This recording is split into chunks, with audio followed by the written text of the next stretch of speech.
Bismillahirrahmanirrahim. Assalamualaikum warahmatullahi wabarakatuh.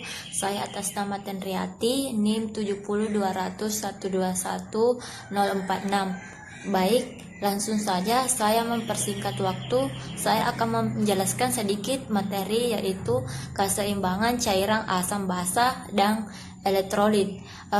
Saya di sini akan menjelaskan dari PPT ini atau slide ini, yaitu fluid compartments atau pembagian dari cairan tubuh kita. Sebagian besar dari tubuh kita ini terdiri dari air. 60% dari berat badan kita pada bagian tubuh. Misalnya pada penjelasan ini dicantumkan dari cairan tubuh kita. Dari cairan tubuh kita membentuk 60% air. Dari berat badan kita terdiri dari 40 liter, dari 40% di intraseluler atau berada di dalam sel, sedangkan 20% atau 15 liter ada di extrasel.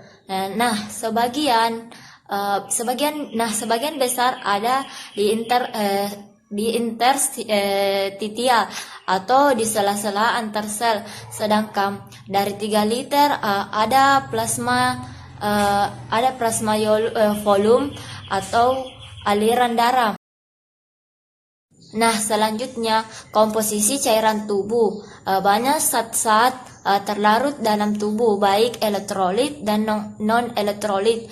Elektrolit yang bersifat elektrolit seperti garam-garam organik seperti natrium, kalium, klor. Semua asam berbagai jenis basa dan beberapa protein memiliki kekuatan osmotik yang lebih besar dibandingkan zat terlarut non-elektrolit.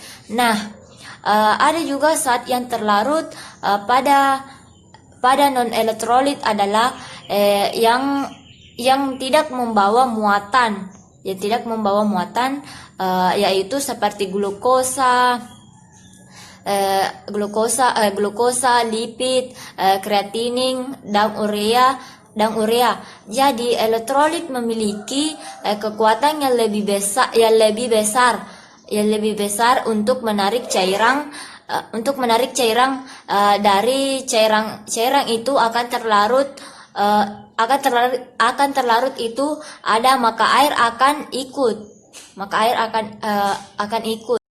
Slide selanjutnya, mineral terbagi menjadi dua. Ada mineral secara alami terdapat dalam sel, dan ada juga yang secara alami terdapat di luar sel, berfungsi untuk menjaga keseimbangan cairan. Cairan ekstraseluler, kation utamanya adalah sodium atau natrium berada di luar sel. Anion utamanya adalah klorida. Cairan intraseluler, kation utamanya potasium atau kalium. Anion utamanya adalah fosfat. Natrium dan kalium akan saling bertukaran tempat.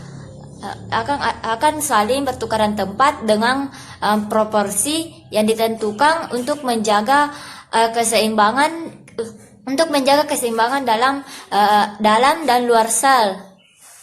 Selanjutnya keseimbangan cairan asupan dari cairan dan pengeluarannya.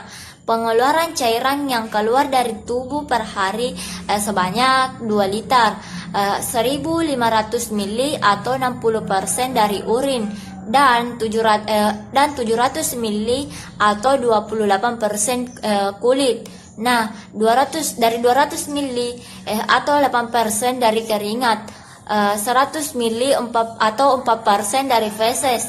Asupan cairan per hari 1.500 ml dari minuman 60%, dan 750 ml atau 30% dari makanan, 250 ml atau 10% dari metabolisme. Nah, dehidrasi ketika kehilangan air lebih daripada keuntungan atau kebutuhan atau asupannya, penurunan volume plasma atau peningkatan kekentalan osmolaritas plasma merangsang pusat rasa haus di hipotalamus.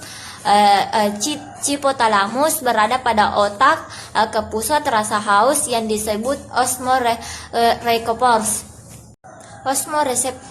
Osmoreseptor terbagi menjadi dua bagian, yaitu satu, meningkatkan osmolaritas plasma, dua, volume darah menurun. Nah, menurunkan osmoreseptor yang mengakibatkan mulut kering sehingga meningkatkan rasa haus di hipotalamus sehingga menyebabkan orang merasa haus dan membutuhkan asupan cairan. Cairan masuk ke rongkongan, saluran cerna, dan lain-lainnya. Menurunkan tekanan darah dan merangsang kalis dalam ginjal, merangsang terjadinya mekanisme hormon senin atau allostatin yang nantinya merupakan hormon angiotensin. Nah, selanjutnya keseimbangan asam basa. Tantangan merupakan homeostatik utama adalah menjaga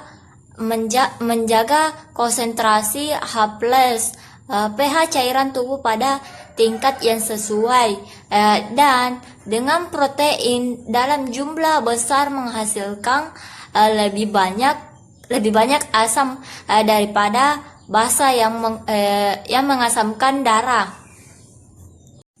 pH normal cairan tubuh 7,35 atau dikurang dari 7,45.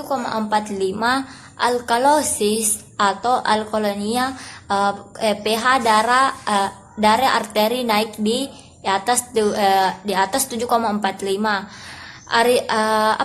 Aridosis atau aidemia, pH antri turun di bawah 7,35. Asidosis fisiologis, pH ditentukan oleh konsentrasi ion hidrogen H+. Sumber hidrogen ion. Sebagian besar ion hidrogen berasal dari metabolisme seluler. Pemecahan protein merupakan protein melepaskan asam fosfat. Respirasi anaerob, glukosa menghasilkan asam laktat. Metabolisme lemak menghasilkan asam organik dan badan keton.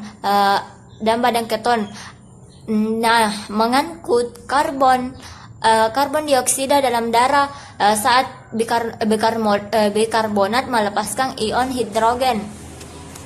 Regulasi ion hidrogen. Konsentrasi ion hidrogen diatur atau secara berturutan oleh yang pertama sistem penyangga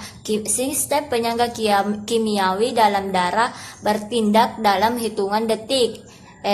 Pusat pernapasan di backing otak bertindak dalam 1-3 menit. Mekanisme ginjal membutuhkan berjam-jam hingga berhari-hari untuk perubahan pH. Sistem penyangga kimia. Ada 3 sistem penyangga kimia utama. Yang pertama sistem penyangga bikarbonat HCO3, dan yang kedua fosfat, dan yang ketiga protein, albumin dan hemoglobin. Sistem penyangga protein, hemoglobin dalam sel darah merah, albumin dalam plasma darah, gugus karboksil bebas bertindak seperti asam dengan melepaskan atau menurunkan pH. Gugus amino bebas bertindak sebagai basa untuk bergabung menurunkan pH. Kita juga dapat melihat lebih jelasnya dari struktur protein ini. Sistem penyangga asam karbonat, bikarbonat, pengetahuan keseimbangan basa sistem pernapasan adalah sistem buffer asiologis ada keseimbangan reversible antara karbon dan cur harus cur terlarut berdasarkan ion bikarbonat atau basa lemak dan asam karbonat sebagai asam lemak. Kita juga dapat melihat dari slide ini untuk lebih jelasnya. Sistem penyangga fosfat H2PO4 dan HPO4 bertindak sebagian besar di cairan intraseluler mengikat ion H+.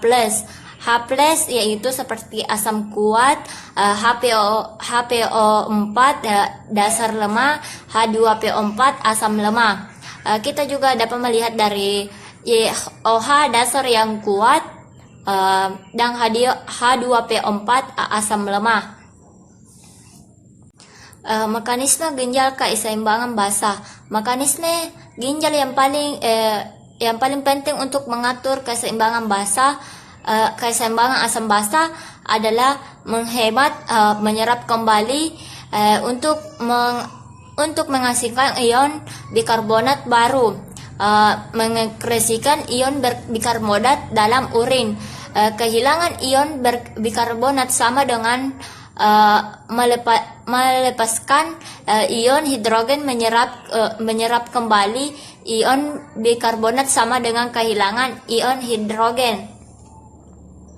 Ekskresi hidrogen ion. Sebagian tangkapan terhadap asidosis, ginjal menghasilkan ion bikarbonat dan menambahkannya ke dalam darah. Jumlah ion hidrogen yang sama ditambahkan ke urin.